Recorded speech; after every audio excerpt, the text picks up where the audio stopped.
मेरे साहेब चले गए, बहुत लोग लिखेंगे और बहुत कुछ लिखेंगे। उनकी याद में और उनकी अंतिम यात्रा में मैं शामिल नहीं हो सका, इसका मुझे ताउम्र मलाल रहेगा। नाना पाटेकर ने अपनी फेसबुक पोस्ट के जरिए एक किस्सा शेयर किया है। नाना पाटेकर ने फेसबुक पोस्ट में लिखा, मेरे साहेब चले गए, बहुत लोग लिखेंगे, बहुत कुछ लिखेंगे, शब्द फिर भी बौने रह जाएंगे। बहुत बड़ा कलाकार और बेहद ज़हीन इंसान, पिता समान थे वो मेरी पीठ पर उन्होंने हाथ फेरा था, वो आज भी मेरे हौसले की वजह है। मुझे आज भी याद है, एक दिन घर गया था उनके, बुलाया था उन्होंने मुझे, काफ़ी बारिश थी और मैं भींगा हुआ था। पहुंचा तो दरवाजे पर खड़े थे, अंदर गए, टॉवेल लाए, मेरे सिर पोंछने लगे, अंदर से खुद का शर्ट लाकर पहनाया मुझे। मैं सूखा कहाँ रहा, भीतर तक भीग गया था। आंखें दगा दे रही थी, लेकिन मैं फिर भी खुद को संभालने की कोशिश कर रहा था। कितनी तारीफ कर रहे थे क्रांतिवीर फिल्म की। फिल्म के एक एक प्रसंग पर उनकी टिप्पणी सुनते हुए मैं पूरा उनमें गुम हो गया था। मैं उनकी आंखें पढ़ रहा था, आंखों से बयां किए हुए कई संवाद मैंने उनके सुने थे, जो आज भी मुझे याद है। नाना पाटेकर एक ऐसे अदाकार और एक ऐसे अभिनेता हैं जो बखूबी किसी भी सीन में, किसी भी रोल में डायरेक्टर उन्हें बोल दे और वो फिर ढल जाएं और बड़े पर्दे पर दर्शक का मन रोमांचित कर देते हैं। नाना पाटेकर के बारे में कहा जाता है कि वो जमीन से जुड़े हुए इंसान हैं और जब भी उन्होंने अभिनय किया, बड़े पर्दे से लेके आज तक दर्शकों के दिलों पे छाए रहे और राज करते रहे। और फेसबुक पोस्ट के जरिए जो उन्होंने पोस्ट लिखा और जिस फिल्म की बात की, वो थी क्रांतिवीर फिल्म।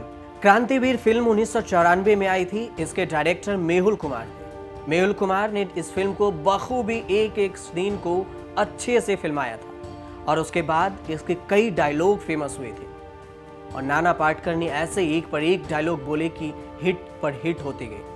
आपको याद होगा कि एक डायलॉग था उन्हें कि अब आ गए आप मौत का तमाशा देखने, मुझे लटका देंगे, मेरी जीभ बाहर आएंगी और आंखें बाहर आएगी, फिर भी आप देखेंगे और फिर आप चले जाएंगे।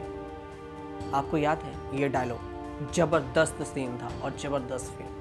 क्रांतिवीर फिल्म की तारीफें बहुत ही, जितनी भी की जाए वो कम पड़ेगी। नाना पाटेकर कहते हैं दिलीप कुमार को याद कर, आगे उन्होंने फेसबुक पोस्ट में लिखते हैं, गंगा जमुना यह उनका पहला चित्रपट मैंने देखा था, तभी अंदर मैंने तय किया कि मैं बस दिलीप कुमार बन जाऊंगा।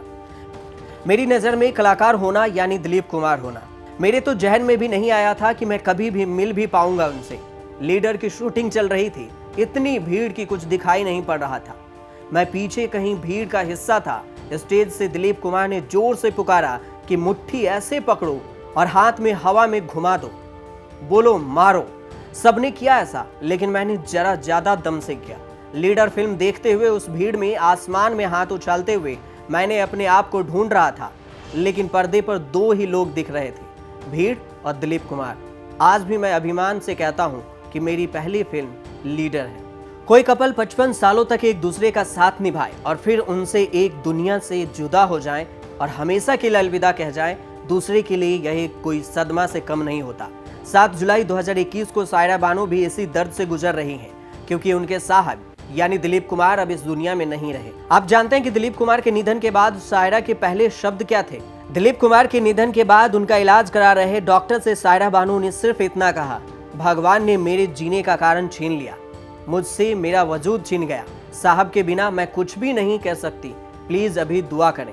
तो वहीं सायरा बानो के बारे में नाना पाटेकर लिखते हैं, बहुत यादें हैं, छोटे से क्लोजअप में सब कुछ कह जाने वाले दिलीप साहब। मेरी पीढ़ी को तो उनका स्पर्श नहीं हुआ, आज सुख दुख हर्ष विमर्श प्रेम विदेश सभी की व्याख्या बदल चुकी है।